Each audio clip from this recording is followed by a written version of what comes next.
और इस वक्त बड़ी खबर आ रही है। कल के गोलीकांड के खिलाफ मंदसौर के बरखेड़ा पंत गांव में किसानों ने रास्ता रोका है, जिसके बाद इलाके में तनाव बना हुआ है। हालात को काबू करने के लिए भारी संख्या में पुलिस की तैनाती की गई है।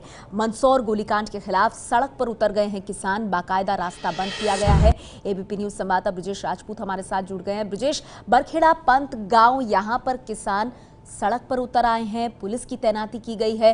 ताजा हालात क्या है वहां? देखिए, मंदसौर जिले का गांव है बरखेड़ा पंत। यहाँ पर कल जो गोलीकांड में मारा गया था 17 साल का युवक अभिषेक, उसके शव को लोगों ने जो हाईवे है वहां पे रख के चकाजाम किया है और वो किसी वाहन को निकलने नहीं दे रहे हैं। स्थिति बड़ी तनावपूर्ण है। जो पुलिस प्रशासन उनको समझाने आ रहा है, उनके साथ ही बहुत हाथापाई हो रही है। बड़ी मुश्किल से थोड़ी देर पहले यहाँ से कलेक्टर एसपी को निकलने दिया गया। काफी जम के उनके साथ भी गांव वालों ने तनातनी की है। पूरा रास्ता जाम है। यहाँ पे रैपिड एक्शन फोर्स तैनात कर दी गई है। लोगों को समझाइश दी जा रही है कि कानून अपने हाथ में ना लें, मगर फिर भी हालत बहुत तनावपूर्ण है। और बड़ी बात अब पुलिस के सामने चुनौती यही है कि जो 5 लोग मारे गए थे उनकी अंत्येष्टि शांति से हो जाए। ये होना बड़ा मुश्किल काम लग रहा है और ये बरखेड़ा पंत में तो पूरा रास्ता जाम है। काफी पुलिस फोर्स यहाँ डिप्लॉय किया गया है। बहुत बहुत शुक्रिया ब्रिजेश आपका इस जानकारी के लिए। तो ब्रिजेश राजपूत ये बेहद अहम जानकारी दे रहे हैं कि किस तरह से बरखेड़ा पंत गांव, वहां पर किसान सड़कों पर उतर आए हैं। मारे गए किसान का शव रख करके वहां पर विरोध किया जा रहा है और हालात काफी तनावपूर्ण है। मंदसौर में कल जहां गोली चली थी, 5 किसानों की जान चली गई थी, वहां से एबीपी न्यूज संवाददाता ब्रिजेश राजपूत की ये ग्राउंड रिपोर्ट देखिए। मंदसौर में पुलिस फायरिंग के बाद किसानों का आंदोलन जारी है। किसान बहुत आक्रोशित हैं। हम लोग उस जगह पे हैं जिस जगह पे पुलिस की फायरिंग हुई थी। यहाँ पे मौके पे मौजूद सारे किसान, ये तमाम लोग, कल भी आप यहाँ पे मौजूद थे। भाई साहब, क्या हुआ था कल यहाँ? कैसे हालत बिगड़े? सर, हमारा पहले बिबला मंडी की पुलिस आई, उनसे पत्थरबाजी, उन्हें भगा के वापिस उनसे मिलिट्री बुलाई। उन्होंने मंदसौर से मिलिट्री उन्हें आते ही यहाँ से उतर के पत्थर गोली मार चालू कर दी। पहले गैस के गोले छोड़े, उसके बाद नहीं मारी, उन्होंने डायरेक्ट फायरिंग कर दी। 3 आदमी घायल हो गए उसमें। उसके बाद में हम इधर से वापस पब्लिक आई, उन्होंने 5 जवान उन्होंने पकड़ लिए। 2 जवान को मैंने पकड़ा, बंदूक है उसकी। फिर मैंने कहा गोली चलाने का ऑर्डर किसने दिया? उन्हें हमने नहीं चलाई, मैंने तुम्हारे जवानों ने चलाई यार। वहाँ पकड़ लिया। उसके बाद वो 5-6 जवान आके मुझे घेर लिया। फिर मैंने उसकी छोड़ी, मैंने मेरे फायर कर देखो। बिना किसी चेतावनी के आप लोगों पे फायरिंग? बिना चेतावनी के फायरिंग की। कोई अलर्ट नहीं था, कोई अलर्ट नहीं था। जैसे ही लोग भागे थे, उन्होंने गोली चलाना शुरू कर दी और प्रशासन बोल रहा है हमने गोली चलाने का ऑर्डर नहीं दिए। आप उसकी न्यायिक जांच कराएं कि गोली किसने चलाई है, गोली किसकी राइफल से निकली है, इसकी भी जांच कराएं आप लोग। सीआरपीएफ के जवान थे और पुलिस के जवान। कारतूस शाम को ढूंढ के दे दिए, तीनों कारतूस। उनके कारतूस भी दिए हमने। प्रशासन बोल रहा है कि किसानों में से किसी ने गोली चलाई है, ये उनका बिल्कुल झूठा आरोप है। ये सरासर गलत है। किसानों के पास गोली कहां से आएगी? आप खुद उस गोली का जो राइफल है, उसका जो कारतूस है, उसकी जांच करवाई जाए कि वाकई में कहां से आया है, तो पता चलेगा गोली गांव की थी कि पुलिस वालों की थी। और जो मरने वाले आपके साथी लोग थे वो किस गाँव के हैं? चिलोद पिपरिया के हैं, टकरावत के हैं, अपने नया खेड़ा के हैं। कितनी देर तक यहाँ पे संघर्ष चलता रहा? यहाँ करीबन 2-3 घंटे से चल रहा था। पहले चल रहा था पत्थरबाजी से ही है, और पुलिस भी आई, पिपलिया मंडी पुलिस हमारे बीच में आग में चोली का खेल चलता रहा।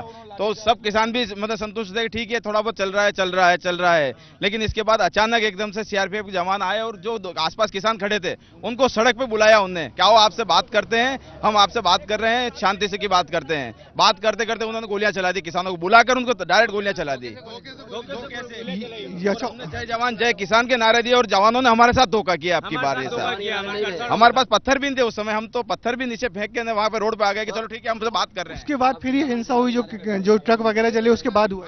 ये सब सारा काम बाद में हुआ। जो हिंसा और जो लाशें पड़ी गिरी, गोली लगने के बाद एक घटनास्थल पे ही मौत हो गई थी। उसके बाद लोग मतलब पब्लिक आक्रोशित हो गए। उसके बाद आग रखी गई गाड़ियों में।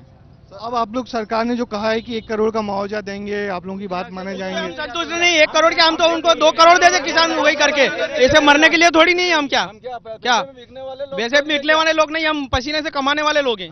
हमें नहीं चाहिए, हमें हक मांगते हैं हम, तो हमें बिकनी चाहिए, हमें बिकनी चाहिए, हमारा हक चाहिए। हम अभी भी आप लोगों का आंदोलन जारी है? बिल्कुल जारी रहेगा। जब तक ये नहीं होगा हमारी मांगे नहीं मानते, उसके बाद हम जारी रखेंगे।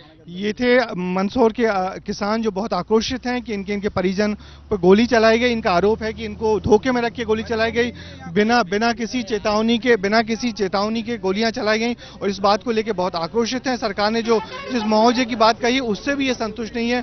उनका कहना है कि ये तमाम मांगे जब तक मुख्यमंत्री खुद यहाँ नहीं आएंगे तब तक उनका आंदोलन जारी रहेगा। और आप देख सकते हैं कि आंदोलन बहुत आक्रोशित है और बड़ी वजह तभी बनेगी जब इनकी मांगे मानी जाएंगी, वरना ये सारे किसान बहुत ही आक्रोशित हैं और अभी किसी की बात सुनने को तैयार नहीं है। Brajesh Rajput, ABP news, Mandsaur.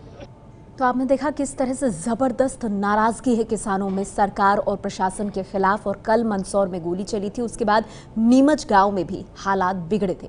वहां से देखिए एबीपी न्यूज की ये रिपोर्ट। मध्य प्रदेश के मंदसौर में भड़का किसान आंदोलन किस कदर व्यापक था कि उसकी आग अभी तक देखी जा रही है।